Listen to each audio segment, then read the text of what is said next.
Hey, what's up, everyone? This is Frank Gutierrez, and I'm out here in beautiful San Antonio. And it doesn't mean I can't help you in Los Angeles or California, but nonetheless, we're gonna get started with this quick video on the first page of a contract. So let's go ahead and get started real quick. So you guys can see the screen. It should be somewhere right there. Let me make this a little bit smaller. Okay, there you go. So first page of a Texas Real Estate Commission 1 to 4 family contract, which is the main contract that's used to purchase a home. You're going to have the parties. So the parties are going to be the seller, right? And you're going to have the buyer. So make sure you put your name on there. As much information as possible. If you have middle name, if you're married, make sure you put that information in there. If you're using a corporation, make sure you have all your information, your articles of incorporation, everything, all your paperwork is ready to go. So that's pretty self-explanatory. The next part is the property. What is it that you're buying? It's not just going to be about 123 ABC Street. It's going to be about the legal description. Kind of like when you buy a car, you buy the car, you know, it's the make, the model, all that, jazz. You need the VIN number. So this is kind of like the VIN number of the property. You need to know exactly how it's registered with the county based on the legal description. It's county, the block, the lot, and then also the legal description. So all that information goes right here. And you can find it real quick on here in San Antonio, Bexar County, bcad.org. That's where you can find that information. So I can actually go on here real quick and show you guys bcad.org, and then you can type in whatever street you want to type in right here, and it'll search and it'll give you the information. So like this one that I have right now on the market, we can type it in, and then we can see right here, this is the legal description that's on there.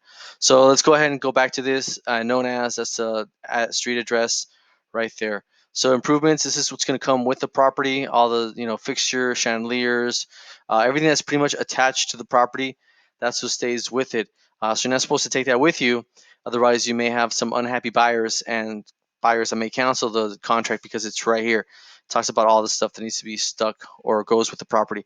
Now, unless you exclude it and you tell the buyers up front, hey, we're going to remove this, we're going to remove that, and you get their blessing, their authorization, then you can put that information in here. So that's something that you can do. For example, I have a listing right now where the buyers, or not the buyers, the tenants are going to take the chandeliers, the curtains, and they're also going to take the stove. So the buyers are okay with that. That's their property. So we went ahead and got the authorization, got the signature, so everything's ready to go. Next part is going to be sales price. Mineral rights usually don't convey in most residential property. When you're talking about farm and ranch and acreage, yeah, but that's for a whole different topic, so we're not going to talk about that. So here's an example on a home that's $200,000 with a buyer who's putting 5% down. So the cash portion is going to be the $10,000, and then you're going to have the remaining portion, which is going to be the third-party financing, and that's going to be right here. If this was cash, then you wouldn't have to do anything here. If this was going to be someone taking over the loan or the seller was doing the financing, then you would do that. Most of them are going to be third-party financing where there's a mortgage broker that's going to take part of that deal right there. Next is if one of the parties is a mortgage license holder, or pardon me, real estate license holder, you have to disclose that over 10%. So that's not the case here. I'm not any owner of the property that I'm selling, but if you were, you got to put it in there. Earnest money, usually 1% of the sales price. So on a $200,000 home, $2,000, $500,000, $5,000, you get it. More money, the more you need to deposit in order to hold on to the property, and that gets given to the escrow officer, whoever that may be. That's the person who's in charge of the escrow, the title, the transfer. And then they're going to go ahead. And if you want to make your deal a little bit sweeter on the buyer side, you can deposit a little bit more escrow money or more deposit in there. Usually within 3 days. Yeah, that's when you want to do it. It says right there 3 days. So, pop up. Next part, we got to talk about the title policy. That's usually paid by the seller at seller's expense, and again by the title company. So in this case, I'm using Independence Title to do it, and then I would put in their information over here, the address and so forth. So that's pretty much it for page one.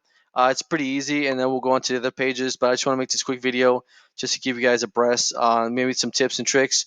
The more earnest money, the more down payment you give, the better it'll be for your buyer to secure the home. What else can you do? There's a bunch of stuff you can do. The more earnest money, obviously, you can do. Even have the buyer pay for this title policy. That's if in your really, really multiple offer situation. That's it for now. You guys always give me a call, 210-780-0576. All right, guys. I will talk to you later. This is Frank Gutierrez signing off. California, Texas broker, ready to help you whenever you need me. All right, take it easy. Bye.